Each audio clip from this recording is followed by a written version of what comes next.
I just want to say that thanks to these two ladies for bringing really good coffee and a whole bunch of cookies and homemade goodies back there. Thank you very much.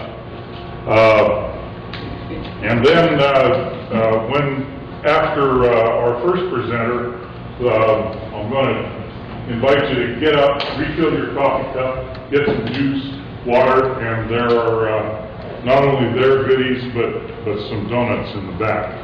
So we don't want you starving to death here. As you can see, I'm pretty close to it myself. Well, let's proceed. We have two distinguished presenters tonight. And what I'm going to do is just introduce our first presenter. Dr. Willis Waite received his Bachelor's of Science degree in Engineering Geology in 1980 at Brigham Young University, and received his PhD in Mathematical Geology from the University of Wyoming in 1989. He taught at Montana Tech for 20 years and now teaches at Carroll College over in Helena in their Department of Civil Engineering. There, his area of expertise and his teaching area is environmental engineering. In addition to all of this, Dr. Waite is a consultant, has been a consultant for some 20 years now or more in the whole area of water rights. So he's an experienced hand at all of this and a scientist. So please join me in welcoming Willis Waite.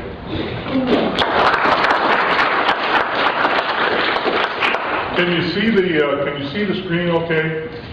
Some of you may need to move up a little bit. We didn't want to turn off the lights anymore because I'll fall asleep if we do, but no disrespect. Okay. Can you hear me if I hold this close to my mouth in the back? Can you hear me? Yes. Okay. Good. Shows up. Thank you for being here. It is an honor for me to be here with you, and my hope this evening is to give a presentation that will give you some things to think about. I hope I can help explain some things that you have questions about, so I am here to serve you. This is kind of an outline of what my presentation consists of. I would just say that the biggest part of my presentation tonight will be about the water resources that exist on the reservation. Any reference to pro-water law will be very brief, and Bill will handily take care of that topic. I know some of these slides are going to be hard to read in this lighting, but anyway, I want you to know that I'm here because I was invited to come, and my feeling is they're my friends. I need to come and do what I can to help. I've had an opportunity to be here several times under different situations, and when I was invited to come, I felt honored to come, and I feel a sense of responsibility because you are my friends to give my presentation tonight. And I hope that what I have to say tonight is worthy of your respect. Concerning water rights history, I think most of you are probably aware that during the Second Fort Laramie Treaty of 1868, it was established essentially a priority date, or a date in which your water rights were established. This was May 7th, 1868. And then in 1887 was the Dawes Act, where there was also an allowance for just and equitable distribution, meaning that the resources also on the reservation should be equitably distributed or divided. Next, please. Okay, so why is this important about 1868 and that kind of thing? Well, in Western water law, the way the rules run is first in time, first in right. So let's suppose we have a drainage basin like the Little Bighorn River. Whoever has the oldest date, they're the ones that can claim the water if you run short. So let's say it's a year where there's not very much water and there's not enough for everybody who wants to make a claim on the water. Well, the ones that have the oldest priority date, they're the ones that are going to get their water first. So, first in time, first in right. And 1868 is a very enviable water right date. Just to give you an idea, Yellowstone Park's priority date is 1890. And so that predates anything in Yellowstone Park. Right. Next, please. This is my last water rights slide. Okay. But in 1908 was the Winters Doctrine.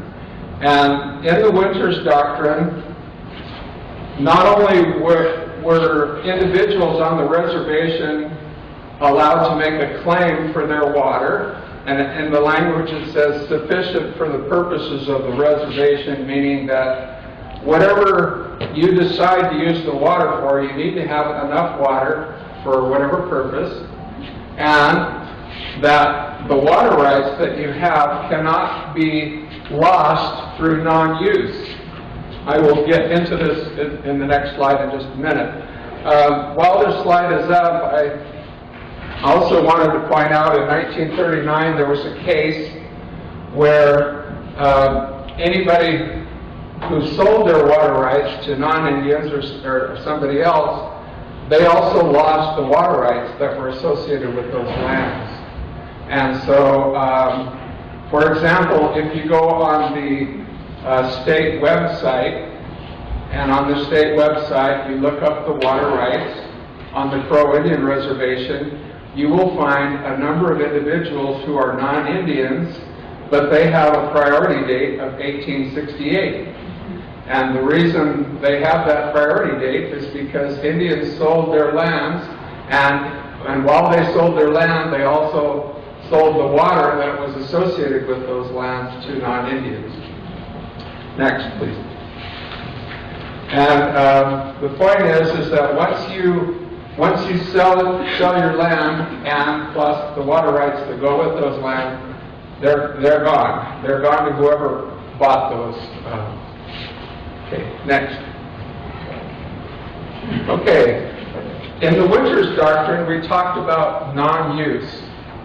So all this time, there's a lot of folks that live on the reservation who have allotted lands, for example. Okay, there may be a lot of people that say, well, I'm not a farmer. I'm not worried about having irrigation water coming to my land, but I still want my water rights that belong to me. But you haven't claimed, if you will, your water. You haven't come up with a purpose for the use of the water that you're entitled to. And because of the non-use part of it, you haven't had to worry because of the Winters Doctrine. Well, as a result of this compact and Water Rights Settlement Act, all those who took the initiative to claim their water for whatever purpose, they're okay. So one of the things you've probably heard is that they're not taking away the 1868 water right date. Well, that's only true for those who have made a claim to their water or developed it for some purpose. Individuals who own lands, who have a claim to water but have not claimed that water yet,